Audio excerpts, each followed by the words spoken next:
Good evening all of you. So आज का हमारा टॉपिक है muscular system. So muscular system start करने से पहले हम देखेंगे कि लोकोमोशन और मूवमेंट होता क्या है और इन दोनों में डिफरेंस क्या होता है। तो जो लोकोमोशन होता है, movement that result change in place और location are called locomotion. Locomotion means क्या होता है कि जो हम मूवमेंट करते हैं और मूवमेंट का दौरान जो हमारे प्लेस में चेंज आता है उसे लोकोमोशन कहते हैं। मूवमेंट क्या होता है, जब हम एक जगह खड़े होकर सिर्फ अपने लेग या हैंड को हिलाएंगे और प्लेस चेंज यहाँ पर नहीं होगा, वो मूवमेंट होता है। उसके बाद हम देखेंगे कि टाइप्स ऑफ मूवमेंट क्या होते हैं। तो टाइप्स ऑफ मूवमेंट 3 टाइप्स के होते हैं। First amoeboid movement, second ciliary movement और थर्ड मस्कुलर मूवमेंट। तो एमेबॉइड मूवमेंट किसमें होता है, अमीबा के जैसे ये मूवमेंट होता है ना।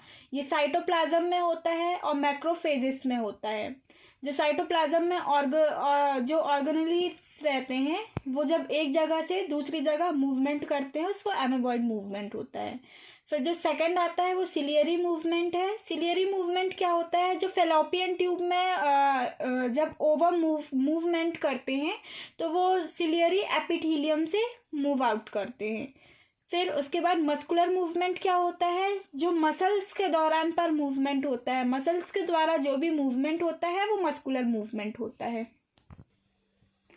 अब हम मसल्स की डेफिनेशन देखेंगे कि मसल्स होता क्या है। अ बैंड और बंडल ऑफ फाइबर्स टिश्यू, एक बैंड या फिर बंडल एक फाइबर्स टिश्यू का जो ह्यूमन और एनिमल बॉडी में रहता है, जिसके अंदर एबिलिटी होती है कॉन्ट्रैक्ट की, प्रोड्यूसिंग मूवमेंट करने की और maintaining positioning of parts of the body, और जो भी बॉडी के पार्ट्स हैं उनको मेंटेन करने की जो कैपेसिटी होती है उसको मसल्स बोलते हैं। मतलब एक ये बंडल ऑफ फाइबर्स के टिश्यू होते हैं जो ह्यूमन और एनिमल दोनों की बॉडी में पाए जाते हैं, जिनको कॉन्ट्रैक्ट और मूवमेंट प्रोड्यूस करने की और पोजिशनिंग मेंटेन करने की बॉडी की कैपेसिटी होती है। फिर उसके बाद हम देखेंगे टाइप्स ऑफ मूवमेंट मसल्स की। मसल्स कितने टाइप्स के होते हैं, तो there are 3 types of muscles. First skeletal muscles, second visceral muscles और थर्ड कार्डियक मसल्स। जो स्केलेटल मसल्स होता है वो वॉलेंट्री होता है। ऑब्वियसली जो स्केलेटल मसल्स होता है वो वॉलेंट्री होता है, मतलब वो वर्क करता है, जैसे हमारे लिम्ब्स हो गए। ये स्ट्राइलेटेड मसल्स होते हैं, मतलब इनमें क्या होती हैं, लाइनिंग्स होती हैं डार्क कलर की। जो सेकंड होता है वो विसीरल मसल्स होता है, इनवॉलेंट्री मसल्स होता है। इनवॉलेंट्री मतलब जो वर्क नहीं कर सकते हैं, मूवमेंट अकर्स नहीं करते हैं। जैसे ये स्मूथ मसल्स होते हैं, ये स्पिंडल शेप में होते हैं, इसमें कोई स्ट्राइलेटेड लाइंस नहीं होती हैं, जैसे हमारा स्टमक हो गया और भी जो स्मूथ मसल्स होते हैं। फिर जो थर्ड आता है वो कार्डियक मसल्स, ये भी क्या होता है, इनवॉलेंट्री होता है। ये भी वर्क मूवमेंट नहीं कर सकता उतना, ये भी स्ट्राइलेटेड मसल्स होते हैं। कार्डियक मसल्स मतलब जो हार्ट में पाई जाने वाली मसल्स होती हैं। अब हम एक एक करके types of muscles read out करेंगे। So first skeletal muscles. जैसा कि हमने देखा था, स्केलेटल मसल्स वॉलेंट्री होते हैं और इसमें स्ट्राइएटेड लाइंस होती हैं। इनमें 3 सिलेंड्रिकल सेल्स होते हैं। ये अनब्रांच्ड होते हैं, मतलब इसमें कोई भी ब्रांच नहीं होती है। और यहाँ पर जितने जो सेल्स रहते हैं वो मल्टी न्यूक्लिएटेड रहते हैं, मतलब इनमें बहुत सारे न्यूक्लियस रहते हैं। अब जो सेल है, हमने देखा कि सेल में मतलब सिंगल न्यूक्लियस रहता है, लेकिन स्केलेटल मसल्स में मल्टी न्यूक्लिएटेड क्यों होता है। इसमें when you are embryonic stage, जब आप एम्ब्रियोनिक स्टेज में थे, there is a lot of cells, मतलब हमारे मसल्स में बहुत सारे सेल्स थे, मोर देन 1 सेल और ऑल सेल्स, मतलब एक से ज़्यादा सेल्स और सारे सेल्स मेक 1 सेल, मतलब एक से ज़्यादा सेल और सारे मिलाकर सेल एक सेल बनाता है। और that's all cell nucleus come in 1 cell, और जितने भी सेल थे उनका न्यूक्लियस एक ही सेल में आ जाता है, इसलिए इसे हम मल्टी न्यूक्लिएटेड कंडीशन बोलते हैं, और इस कंडीशन को हम सिंसेशियम बोलते हैं। और इसमें एक और डिस्क्रिप्शन था कि इन 1 सेल इट हैव 1 न्यूक्लियस, एक सेल में एक न्यूक्लियस ही होते हैं। और जब ये न्यूक्लियस डिवीजन बनाता है और यहाँ पर माइटोसिस की कंडीशन जब अकर होती है सेल में, इट मेक टू न्यूक्लियस। और फिर उसके बाद जब जैसे ही माइटोसिस होता है क्या होता है, दो न्यूक्लियस बनता है। Nucleus division have done, nucleus division तो हो गया, लेकिन यहाँ पर साइटोप्लाज्म का कोई डिवीजन नहीं होता है। And then there is again nucleus division, अब फिर से दूसरी कंडीशन में फिर न्यूक्लियस डिवीजन होगा, फिर 4 न्यूक्लियस बनेंगे, लेकिन साइटोप्लाज्म का कोई डिवीजन नहीं होगा, इसलिए भी इसको मल्टी न्यूक्लिएटेड बोलते हैं। और इस कंडीशन को हम कोइनोसाइट कंडीशन बोलते हैं। तो सबसे पहली वाली कंडीशन हमारी क्या थी, सिंसेशियम कंडीशन, और सेकंड कंडीशन क्या थी, कोइनोसाइट कंडीशन। अब इसमें कुछ इम्पॉर्टेंट नोट्स हैं जो आपको पता होगा। जो एब्डोमिनल मसल्स होते हैं, आप में से बहुत लोग सोचते होंगे कि जो एब्डोमिनल मसल्स है वो स्मूथ मसल्स है, but actually they are skeletal muscles. अब स्केलेटल मसल्स सबकी नहीं होती है, इसके लिए क्या करना पड़ता है, ट्रेनिंग लेनी पड़ती है, तभी एब्डोमिनल मसल्स स्केलेटल मसल्स होती है। जैसे बाबा रामदेव जब एक्सरसाइज करते टाइम अपनी एब्डोमिनल जो मसल्स हैं उनका मूवमेंट कराते हैं, तो वो स्केलेटल मसल्स में आ जाती है। मसल्स और नर्वस टिश्यू, ये दोनों की जो रीजनरेशन कैपेसिटी होती है बहुत ज़्यादा पुअर होती है, मतलब ये फिर से रीजनरेट नहीं हो पाते। मसल्स नेवर रेप्लिकेट, मसल्स कभी रेप्लिकेट नहीं हो सकते, सेम नंबर में रहेंगे। मतलब जब हम चाइल्ड रहेंगे टिल ओल्ड, मतलब हम बच्चे से लेकर बूढ़े तक सेम नंबर में मसल्स रहते हैं। ये सिर्फ साइज में ग्रो हो सकते हैं, कभी इनके नंबर नहीं बढ़ सकते हैं। और जैसे आप लोग एक्सरसाइज वगैरह करते हैं, आपको क्या लगता है एक्सरसाइज करने से मसल्स हमारी स्ट्रांग होती है, लेकिन ऐसा नहीं है। जो एक्सरसाइज करने से मसल्स जो होती हैं हमारी डैमेज हो जाती हैं। हम एक्सरसाइज करेंगे, मसल्स डैमेज होगी, फिर हम प्रोटीन लेंगे और प्रोटीन के कारण क्या होगा, मसल्स हमारी लार्ज हो जाएगी साइज में, और ये साइकिल चलती रहेगी। अब जो हमारा सेकंड टाइप ऑफ मसल्स आता है वो है विस्सीरल मसल्स। जैसा कि हमने देखा था, जो विस्सीरल मसल्स होते हैं वो स्मूथ होते हैं और इनवॉलेंट्री होते हैं, मतलब ये वर्क मूवमेंट नहीं कर सकते हैं।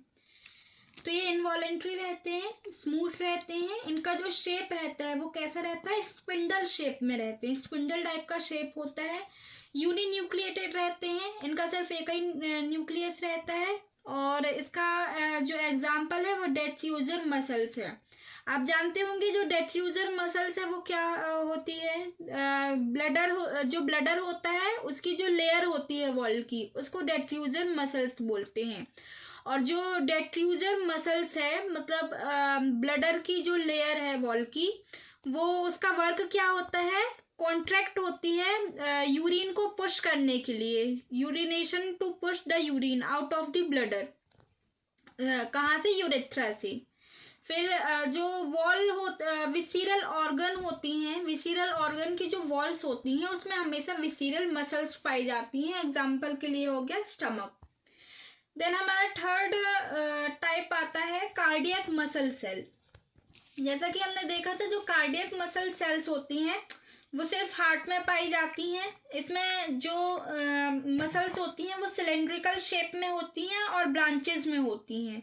इनमें भी न्यूक्लियस सिर्फ एक ही होता है, यूनिन्यूक्लिएटेड रहती हैं। लाइनिंग जो स्ट्रेशियंस रहती हैं वो लाइट रहती हैं, डार्क नहीं रहती हैं। हार्ट में पाई जाती हैं, ये पता था हमें, है ना। In when two cells are joint, अब देखो जैसे ये आपको डायग्राम दिख रहा है, जब इसमें दो सेल्स जब जॉइंट होते हैं एक दूसरे के साथ, है ना, एक दो सेल्स के बीच में जब वो जॉइंट होंगे तो एक थिक स्ट्रक्चर पाया जाता है दोनों सेल्स के बीच में। उसी स्ट्रक्चर को हम क्या बोल देते हैं, इंटरसेलिएटेड डिस्क। इंटरसेलिएटेड डिस्क वो है जिसमें हमारे दो सेल्स एक दूसरे से जॉइंट होंगे।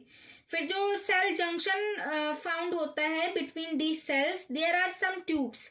अब देखो, सेल जंक्शन के बीच में कुछ ट्यूब्स होते हैं जो कनेक्ट करते हैं एक सेल के साइटोप्लाज्म को दूसरे सेल से, है ना। और इसको हम बोल देते हैं गैप जंक्शन। जो ट्यूब्स होते हैं इन्हीं को हम गैप जंक्शन बोल देते हैं। इससे क्या होता है, साइटोप्लाज्म ट्रांसफर होता रहता है एक सेल से दूसरे सेल में।